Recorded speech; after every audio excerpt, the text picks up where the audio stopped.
before we go there, Yeah. okay, let's start with the intro. What's your role? What's your responsibility? Maybe we talk a little bit more about your personal background, and then we transition into the market and what's going on, okay? That sounds great. So, Dario Pagani, I'm Vice President of Marketing and Communications for Autel Energy. As you mentioned, I've been in the space for about a decade, had a previous role in channel at ChargePoint, and then transitioned to Autel in 2024. But yeah, I've been driving an EV since 2016, and definitely a proud EV driver as much as I am a proud EV charging operator, if you will. So my first question for you, Dario, is what was the thing which surprised you most in the past 12, 18 months in the EV space? Wow. Given that I've been in the space for about a decade, it's hard to pick something that really surprised me, because I felt like walking into the even 2025 that I've kind of seen it all already. However, I think I was surprised by just how much momentum we were able to retain regardless of the headwinds. I guess I was pleasantly surprised by that. Yeah, like essentially what happened in 25, all those tax rebates went away. However, the EV charging market kept growing until Q4, and like the total year-over-year results are really impressive. So it's the record year. And Autel, by the way, did really well. So we just looked at the results announced by Analytics just a few days ago, and you are like ranked highly on many like verticals and segments. What attracted you in the EV charging space? How you got into this space? Yeah, fun story on that one. So I was in software as a service in the SaaS space, in LMS and security and various areas of software industry. And I was looking for something a little bit different. So I found an opportunity to interview at ChargePoint, and I walked into the door and had a really great conversation with the CEO at the time. And they explained to me how that was just not about sustainability, but it was actually good for the wallet for both the people that bought the EVs and the people who operated the chargers. So that really convinced me, and I was really fascinated by being able to do something that would be tangible in the world as far as its effects, as well as seeing the stations out in the wild when I actually went out with my family. It was something that I was proud of. Did you buy your first EV back then, or it took some time for you to adjust and, get on, up to speed? I was a pretty quick adopter. So I started in March, and I think I got my first EV by July. And that was just, the wait was just me trying to figure out what to buy. The options were not that many. I had a 35-mile commute each way. So I had to get something that would at least carry me that far, right? At that point, range anxiety was still a thing. So I ended up with a Chevy Spark, that was a perfect commuting vehicle for me. And what do you drive right now? Right now I drive a Ford Mach-E. How do you like it? Love it. I mean, it is a world apart from where I started with the Spark. So I went directly from the Spark to the Mach-E. Oh. So it was a whole different world. Okay.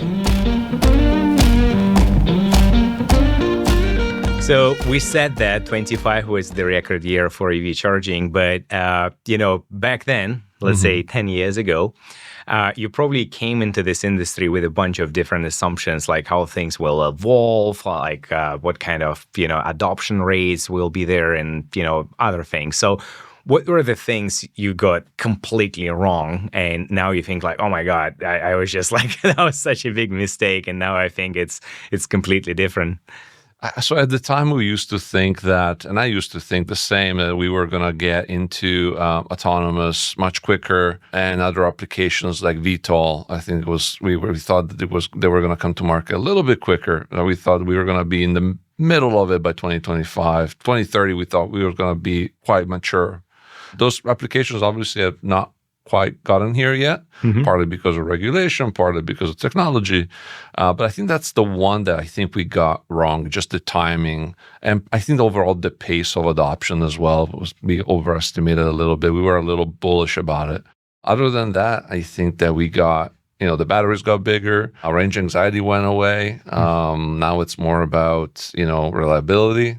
Yep. of the charging infrastructure. And so overall, I think we, again, directionally sound, maybe a little bit bullish at the time. True. When was that year when, like, in your view, EV adoption was kind of irreversible? So it kind of happened and you didn't need to convince anyone that it's out there.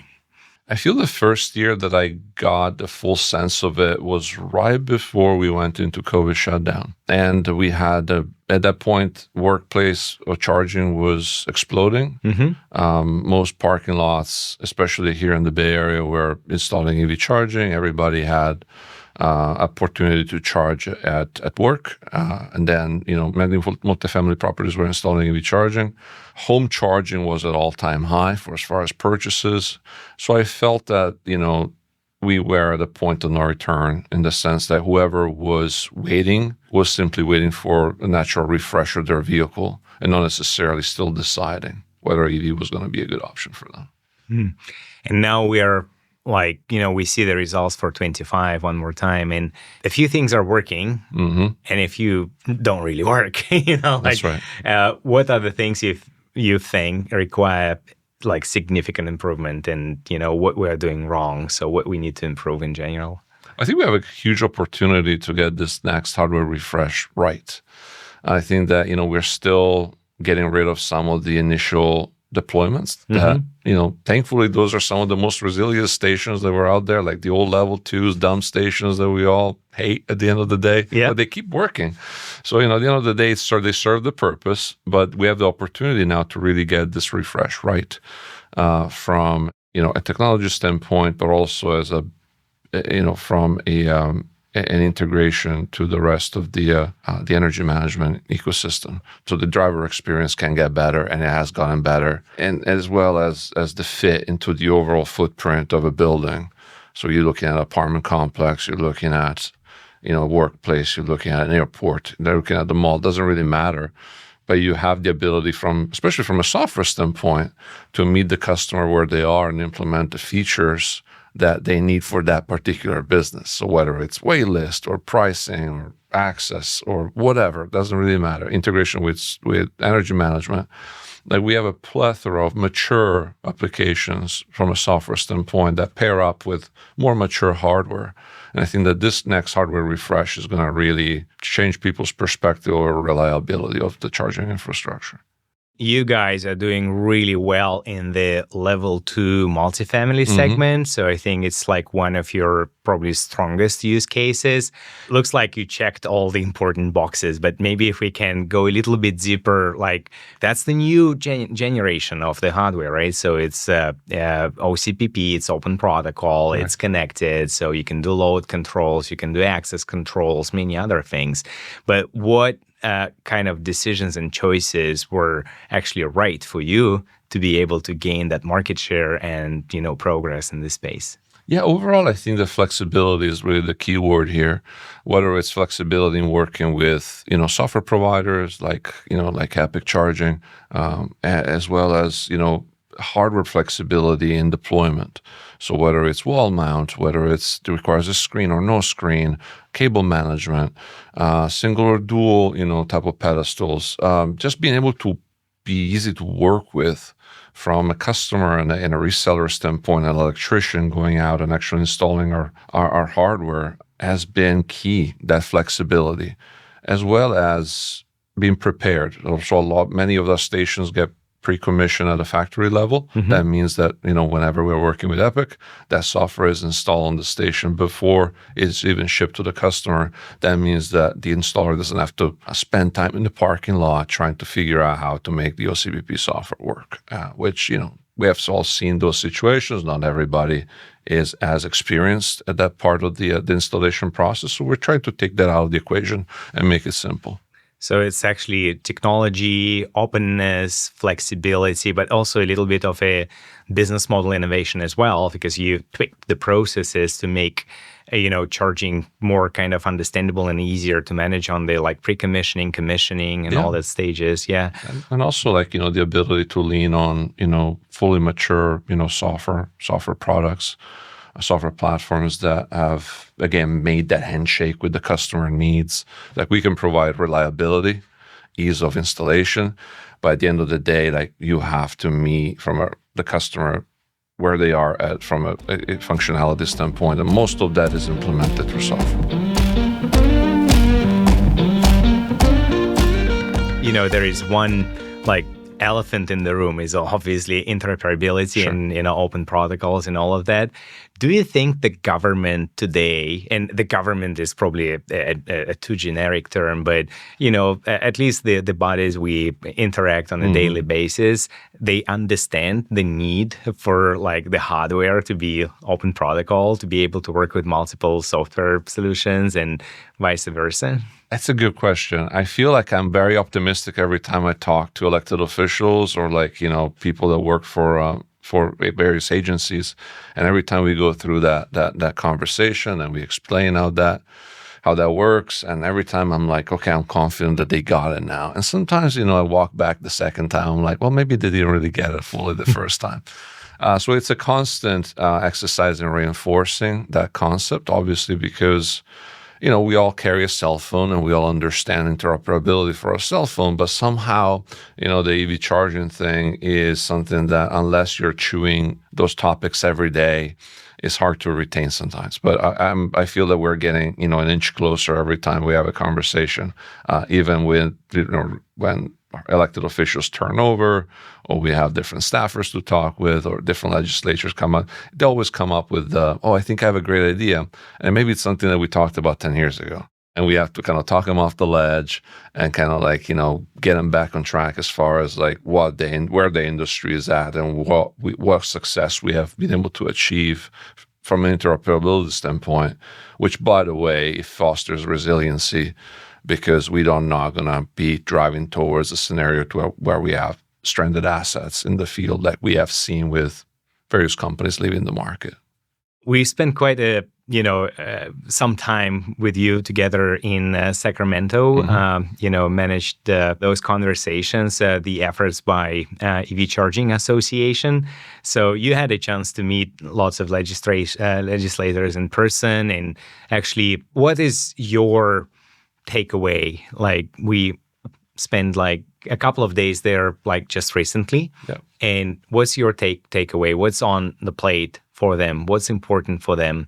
And how far interoperability and all other things are on the list of top priorities? Yeah, I think there is, at a very high level, there is a great deal of goodwill towards our industry. I think that whenever we have the ability to converse with elected officials, there is a general consensus that what we're doing in the world helps, right? That more electric vehicle infrastructure, more electrification is bringing us closer to having better air quality and better health for our communities, and that is what's very much top of mind for them. I think when it goes into the weeds as far as how to implement, obviously there's a series of debates about what is going to get us there quicker or better. Some people think the multifamily residential is definitely one of the topics to keep pushing. Fleet, absolutely important. I think that may shift here and there. There may be some years that multifamily is high on the priority list, some years fleet, some maybe we'll have a resurgence of workplace charging at some point. I think that overall, what is really encouraging is that we're able to talk very candidly with elected officials about topics that are important to us, like permitting, how the permitting process is extremely impactful on our ability to deploy infrastructure, and that education process on both sides. We educate them on what our challenges are, and they educate us on what they see being the wins that are helping us or the ones that are going against us. And sometimes, we are just simply checking in on a longer time frame. Hey, we talked last year, we saw this come up 6 months ago. Let's just check in and see how this is going. It's very much an exercise in patience sometimes, and just consistency in us being in front of elected officials and them being able to reinforce what their vision is for their constituents and what they've heard from their constituents. And that to kind of working together and making sure that is coming, is a vision that is implementable. That's something that we can implement. It's feasible, right? We're not in the business of promising, castles in the sky here. And at the same time, it's something that is going to be visible in the communities that they serve. It's very important for them that the results that we produce are visible in their communities.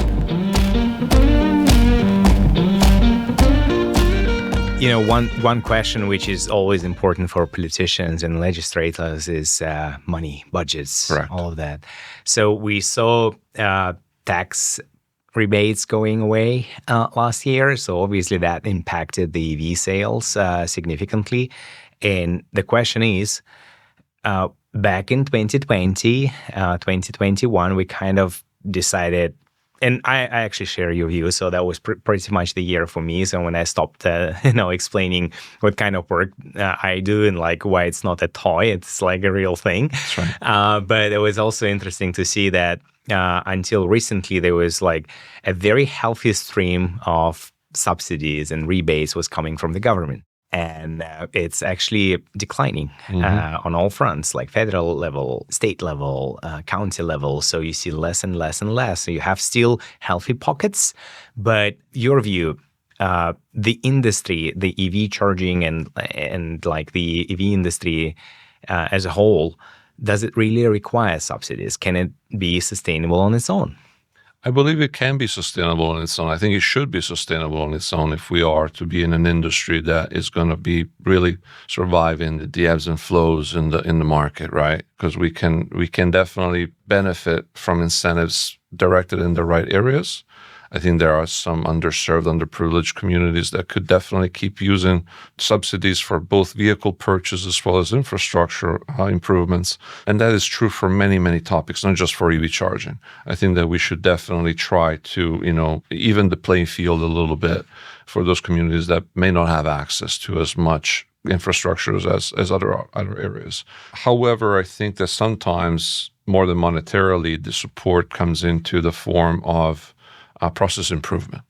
I think that's, obviously when, we're in a society that where dollar signs are associated to everything, and process improvement can actually come at a cost. For instance, part of the budgets that are put in place to subsidize the EV charging infrastructure is not necessarily about paying for the actual chargers or the construction project, is also to establish an improvement in permitting processes or, for instance, be able to train electricians, to be able to work on this equipment. So it is in many ways paying it forward to creating and reskilling jobs in the market. So there's a whole ecosystem that is part of these processes. However, from just a sheer economics standpoint, I believe that our industry should be financially proficient. It should be, but it looks like it's not really. So I was at the EVCS, just a few days ago, and you guys attended as well. I was in a panel when we talked about uptime, reliability, and I was just like, look, almost every EV charging company is for sale today. Like that was just shocking news for like many people participating, but that's almost true. So there are like a couple of companies that are doing great, but overall it's difficult. So probably part of it is the market growth and all the expectations and like all the castles in the sky, like, oh, it's going to be faster, it's going to be bigger, let's put more money in, it's going to work. It's not working. Still not working, and not all the use cases, but without subsidies today, what's going to happen? That's the question, right? Yeah, no, it's a great question, and I think that for many years, I think we have hurt our own industry by perpetuating this race to the bottom, in the sense that we were trying to plant as many flags as possible, as quickly as possible, almost to prove to the world that this was a thing. That created obviously a climate where many companies were unable to turn a profit. Many companies were unable to create healthy go-to-market, propositions. And then there were many other players that came to the market from other areas of technology or perhaps other parts of different industries, and they tried their hand at EV charging. And with the result that they tried to buy some business for a little while at a loss.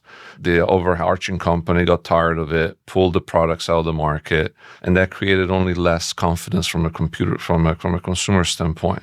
So you had, we all know the names, right? The companies that came and went, and that is never healthy, right? When you have something that comes to the market, it sounds like fantastic, and then all of a sudden it's like, oh, sorry, we didn't mean it.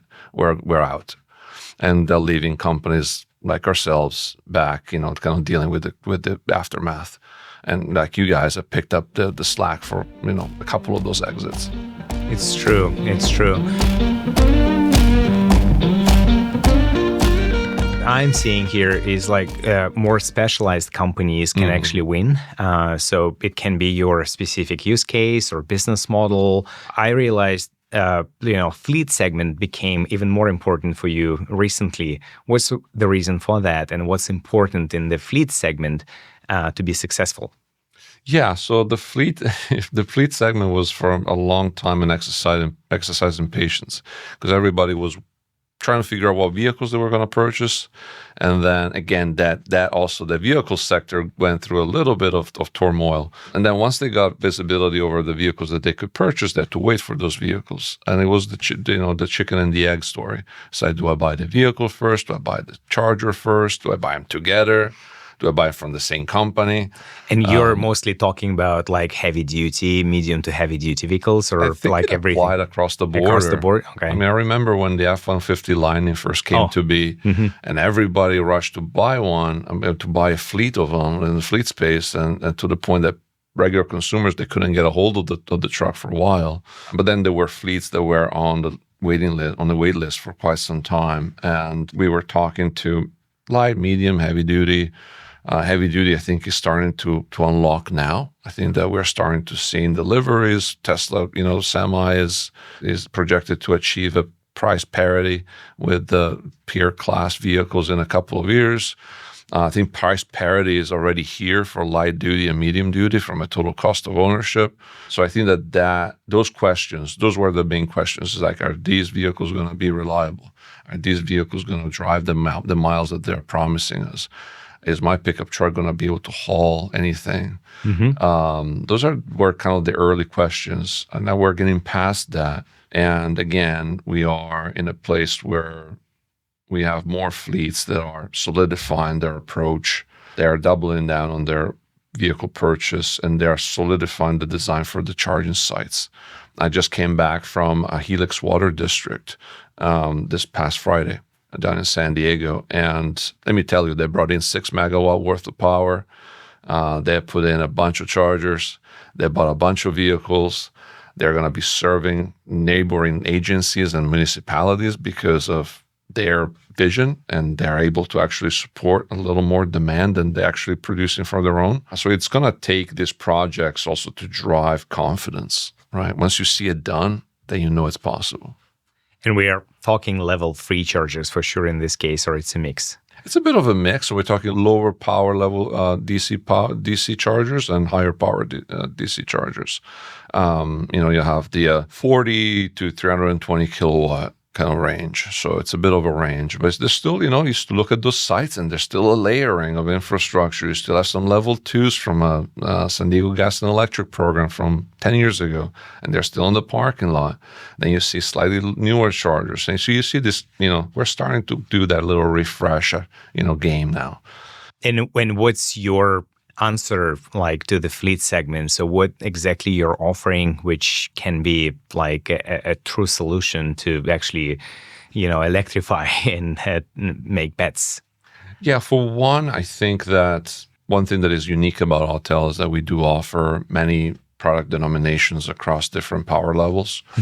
So the completeness of our portfolio, I think, is something that puts people's mind at ease, because obviously the one thing you don't want to do is deal with 3-4 different hardware vendors just because you want to plug holes in different spots of your fleet. And then obviously, our ability to play with best-in-class software solutions and provide a backend that it goes down to a component level diagnostics, to where when you're talking about critical applications, fleet being probably one of the most critical applications in EV charging, to where downtime means vehicles are not operating and services are not being rendered.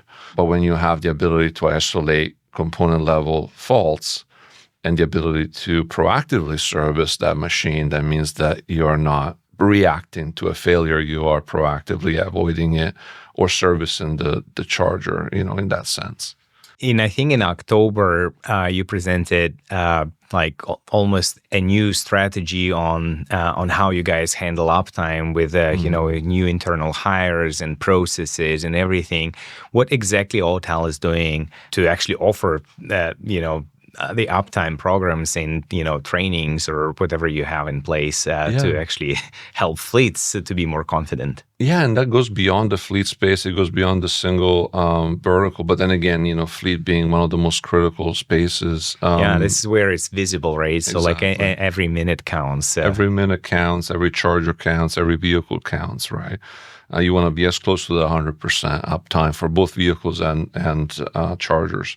So yes, in October we unveiled kind of an expansion of our service infrastructure with a few great hires, as well as a new training and certification platform that we launched for both installation and service. On top of that, we have been you were talking about vertically specific players in the industry. Just us being able to align with world-class service organizations in the space has been a key aspect of our strategy.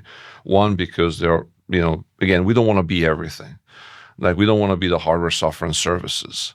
We want to be a best-in-class hardware provider that is going to be able to support our software partners and our service partners to the best of our ability. And thankfully, we have very proficient players in both spaces. So, I mean, when you think about service, the service motion of EV charging is very, very different than software development or hardware development or hardware manufacturing. We provide very, very proficient level 2, kind of like that higher level support that serves the level 1 agents. Mm-hmm. And it also serves our partners in the field.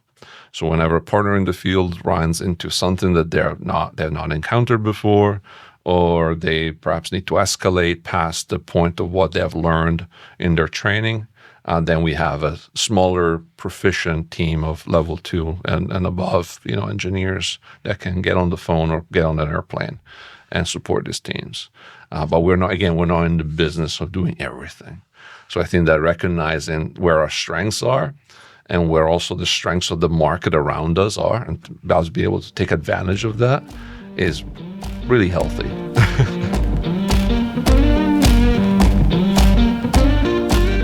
Well, talking about fleets, there are a couple of, let's say, add-ons to fleet use cases, which, I mean, the discussions about battery storage have been around for decades again, right? Oh, yeah. So, and when I looked at the Oman Analytics report, I just like, oh, it's only covering 2% of all charging use cases. Mm-hmm. So it feels like in the media space and all the conversations and everything is just everywhere, but like the real implementation is just like 2% of what we see. Why is that? And what's the Autel's answer? Like, are you working on it? Is it important for you?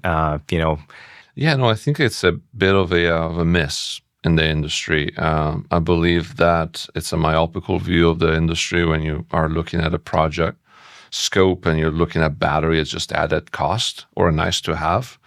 I think a battery, implementation done well can make the difference between a profitable site and a non-profitable site, especially in states where the cost of electricity is higher. But regardless, when you have the ability to mitigate demand charges, when you have the ability to mitigate, overall peak demand, that can make the difference between a site losing money and a site making money, especially from a CPO standpoint. So I'm surprised that there are no more battery implementations in newly developed sites. I think it's a myopical view of the world, kind of like looking at the immediate capital cost of the implementation, not really looking at the long term. Like, okay, let me spend as little as possible in developing this site, kind of checking all the boxes for. This is where I think we're going back to the incentives. Many of these incentives have a very strict design with very strict requirements and boxes to check.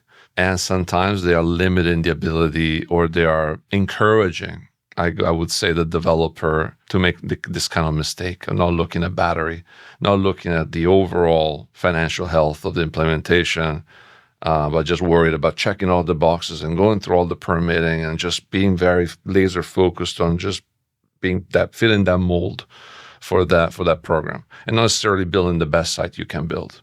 But I'm looking at 2026, and at Autel we are already working at several sites that include battery. We are going to be showing something to that extent at ACT Expo coming up in Las Vegas. But I would say that we're doing our best to encourage our customers and partners to incorporate in all designs, especially when it comes to DC sites, incorporate battery storage. Honestly, the fleet space and high power charging space was a little bit fragmented until recently. So smaller deployments, more let's say public visibility and more PR around it. But you come to a site, you have 2 ports. Oh, interesting. Too much noise, but what's real. But it feels like the industry is moving towards large depot kind of deployments, and then suddenly battery storage starts making even more sense. And in my understanding, you guys are working on on an offering where you can actually bundle different hardware solutions, including storage and DC, various power levels, and also level 2. And you're saying we're gonna see something at ACT? We're definitely going to see something at ACT. You're right. We are looking at integrating third-party battery solutions, storage solutions, the same way that we work at interoperability with everything else. It's very, very important for us to keep that ecosystem growing in the right direction. So we're kind of taking it out from the charger, going into PV and storage, and then going to a microgrid type of environment. That's really where we thrive and we show, the most value is our ability to seamlessly integrate and exchange data with a variety of different platforms. And that's kind of our foundation. For anybody who's not familiar with Autel, our DNA is really in auto diagnostics. So any type of data input coming from a third-party piece of equipment, being a car or a battery or solar panel, for us is something that is actionable, and we can actually use that information for optimizing the system. You mentioned Tesla Semi and all those heavy-duty trucks. So obviously they have much bigger batteries. We're talking 500 kilowatt hours, 700 kilowatt hours. Probably we are at the point where we need more power. So megawatt charging. Yep. Tell us more. What's the plan? It kind of goes along with the whole story, right? So we are making things that are, we just need to scale, right? We're scaling. The fundamentals don't change. You're just providing more power, which may include things like liquid cooling or, a connector, the megawatt connector, right? Things of that nature. But at the end of the day, you're looking at more distributed, systems. Obviously, when you're looking at cabinet and dispensers. Correct. So you're going to look at, these big cabinets with lots of power in it, and you have as many dispensers as needed. And by the way, interestingly enough, our megawatt dispenser, which you may have seen at a couple of shows previously. We have previewed it before. We'll bring it to ACT Expo. You'll notice that there is actually a CCS connector as well as a megawatt connector. Oh, really? I didn't realize that. I was the megawatt connector draws all the attention. Exactly. Wow, I want a selfie with it. You could put a tiger in the back of it. Doesn't really matter. Everybody's going to look at the megawatt connector. True. But the reason why we're doing that is that many fleets are still waiting for their vehicles. They may have a vehicle that uses the CCS connector currently. And so they can start charging those vehicles, no problem. They don't have to necessarily put that purpose-built dispenser just for megawatt, because obviously each stall that you're building is a cost. And if you can only charge one type of vehicle there, utilization drops a bit. Is this product from Autel already available for orders? We do have it implemented in Europe currently. Somehow we always end up with the first implementations in Europe, but I think, it's the story of the industry. So, if you go and check out our LinkedIn posts, we have a couple of examples in Europe, and then we will be, starting to take inquiries after ACT Expo. Who do you actually compete with in this very, very specific segment? Yeah, I think that there are a few notable players. Obviously, we have, as you said, DC space that is not quite as noisy as it used to be, but that's true for also the AC space. And you had this, premium, I think, companies that have emerged. Some of them were unknown quantities until 3 or 4 years ago. Mm-hmm. I'm talking about Alpitronic, the fantastic product, great go-to-market. I think we all have seen the results of very effective go-to-market. We have Kempower, right? We have a couple of other options, I think, I want to say, the ABB side and whatnot. However, you have a group of 5, 6, different hardware manufacturers that are going to be able to bring a product to the market that is, you're going to see in parking lots. That's how I measure a company. It's I don't measure them for how they show up at a trade show. I measure them for the hardware they put in the parking lot. Mm-hmm. If I see a company that's been coming to a trade show for 3, 4 years, and I never ran into their hardware in the field, that's probably something wrong. Got it. Yeah, it's true. I mean, it was the time in the EV space, the ribbon cutting time, I call it, right? So everyone was posting a lot oh, we've got this and this and that. But what's really happening out there, what's being deployed, what's being commissioned. And maybe just building on it, looking into the future, 2026 is going to be an interesting year. Mm-hmm. And maybe, we always look at the 5-year horizon, probably you do as well. And what needs to happen for things go right, for the EV market to continue growing, for the infrastructure to be in place, to be reliable, to demonstrate high uptime. So we talked about different product segments, what needs to happen for the future to be bright. Yeah, I think I go back to that first conversation I had when I first interviewed at ChargePoint. The math has to pan out. I think that no matter what you're doing, at the end of the day, the math has to work out. So whether you're a CPO with a site, or you are a fleet operator, or a multifamily complex, you're going to look at math at the end of the month, at the end of the year. You're going to look at total cost of ownership, which obviously uptime is a big factor in. Reliability. I think we talked about that. Reliability and utilization. I think those are the two things that we have to get right, which means site selection has to be right. The solution that you put on the on the piece of land has to be right. And if you have the right location and the right solution on it, I guarantee the utilization will be there. And then if you put things like battery, right, that can help you either shave a few cents off of your kilowatt charge to the drivers, or add a few to your pocket in matter of profit, because at the end of the day, these are for profit sites. So, year 1 perhaps may not return a profit. Year 2 definitely has to. Year 3 absolutely has to. And we're looking at a line of 5 to 7 years for these sites before you have to do a hardware refresh.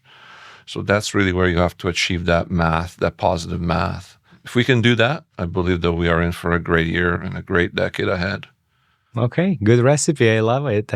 It's, I think, I agree with you, honestly. I think economics matters, uptime matters, customer experience matters, mm-hmm. but also the execution. So this industry is a little bit, there is no silver bullet. You can do one thing right, but you're dependent on your partners, site selection, and many other things. And then it's, a combination of factors to get you to a point where, we are all profitable, we're moving fast, and everyone is happy. It was a wonderful discussion. I love it. Maybe I asked a bunch of questions, but maybe there is one question that I didn't ask, but you wanted me to ask. Is there such question? Oh, goodness. I could talk about this industry all day. I think there is a place where we can have healthy competition in this industry. I think we're starting to see it. Many of us have moved around from company to company, gone to a couple of companies. Some people I know have gone to 5 or 6 companies during the last decade. And, we all know the one good thing that the customers should be appreciative of is that we all know each other. We're all known quantities. We all know what our strengths and weaknesses are. And ideally, we should all work to create the best turnkey for the customer, knowing all those strengths and weaknesses, like knowing what Autel is good at, knowing what Epic is good at, knowing what other companies that have their very specific role in the industry are good at. If we can package that all up and each enhance our own qualities and each other's qualities, I think that customers, first of all, are going to be happy, and that means that it's going to foster more confidence in our industry, and nobody's going to be wondering, is that charger going to work, right? That's a question that I hate. As I pull up to a site and I'm like, oh, geez, is that going to work? Sounds good. I love the conversation. Thanks for coming. Yeah, thank you for having me. Yeah, cheers. Cheers.